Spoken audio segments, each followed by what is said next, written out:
The brain is an amazing and complex organ. And while many people are fascinated by the brain, they can't really tell you that much about the properties about how the brain works because we don't teach neuroscience in schools. And one of the reasons why is that the equipment is so complex and so expensive that it's really only done at major universities and large institutions. And so in order to be able to access the brain, you really need to dedicate your life and spend 6.5 years as a graduate student just to become a neuroscientist to get access to these tools. And that's a shame because 1 out of 5 of us, that's 20% of the entire world, will have a neurological disorder. And there are 0 cures for these diseases. And so it seems that what we should be doing is sort of reaching back earlier in the education process and sort of teaching students about neuroscience, and so that in the future they may be thinking about possibly becoming a brain scientist. And so when I was a graduate student, my lab mate Tim Marzullo and myself decided that, what if we took this complex equipment that we have for studying the brain and made it simple enough and affordable enough that anyone, an amateur or a high school student, could learn and actually participate in the discovery of neuroscience. And so we did just that. A few years ago, we started a company called Backyard Brains, and we make DIY neuroscience equipment. And I brought some here tonight, and I want to do some demonstrations. You guys want to see some? All right. All right, so I need a volunteer. So right before, what is your name? All right, Sam. I'm going to record from your brain. Have you had this before? No. Okay. All right. I need you to stick out your arm for science. Roll up your sleeve a bit. All right. And so what I'm going to do, I'm putting electrodes on your arm, and you're probably wondering, I just said I'm going to record from your brain. What am I doing with your arm? You have about 80 billion neurons inside your brain right now. They're sending electrical messages back and forth and chemical messages. But some of your neurons right here in your motor cortex are going to send messages down when you move your arm like this. It's going to go down across your corpus callosum, down onto your spinal cord, your lower motor neuron, out to your muscles here. And that is electrical discharge.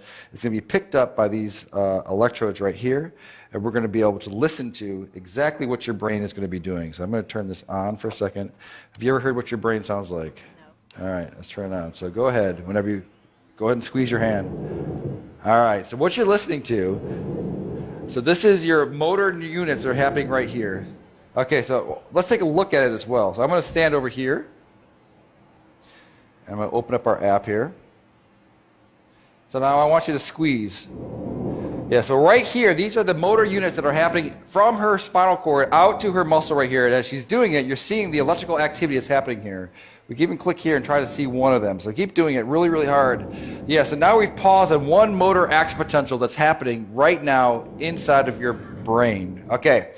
Do you guys want to see some more? All right. That's interesting, but let's get it better. Okay. I need one more volunteer. Okay. What is your name, sir? Miguel. All right. You're going to stand right here. So Miguel, when you're moving your arm like this, your brain is sending a signal down to your muscles right here. I want you to move your arm as well. All right, so your brain is going to send a signal down to your muscles. And so it turns out that there is a nerve that's right here that runs up here that innervates these 3 fingers.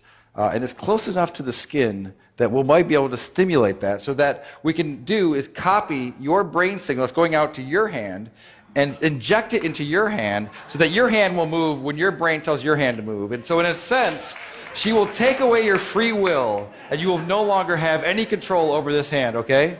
You with me? All right, so I just need to hook you up. All right, so I'm going to find your ulnar nerve, which is probably right around here. You don't know what you're signing up for when you come up and... So now I'm going to move away, and I'm going to plug it into our human-to-human interface over here. Okay, so Sam wants you to squeeze your hand again. All right. Do it again. All right, perfect. So now I'm going to hook you up over here so that you get this. It's going to feel a little bit weird at first. This is going to feel like a... when you lose your free will and someone else becomes your agent, it does feel a bit strange. So I want you to relax your hand. All right, and Sam, you're with me? All right, so you're going to squeeze. I'm not going to turn it on yet, so go ahead and give it a squeeze. All right.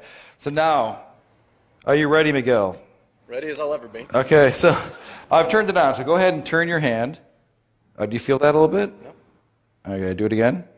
No, a little bit. A little bit. Okay, so relax. No, hit it again. Okay. Oh, perfect, perfect. All right, so relax. Do it again.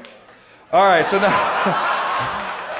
All right, so right now, your brain is controlling your arm, and it's also controlling his arm. So go ahead and just do it one more time.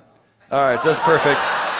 So now, what would happen if I took over my control of your hand? And so just relax your hand. What happens? Nothing. Why not? Because the brain has to do it. Now you do it again. All right, that's perfect. All right, well, thank you guys for being such a good sport. This is what's happening all across the world, electrophysiology. And we're going to bring on the neuro revolution. Thank you.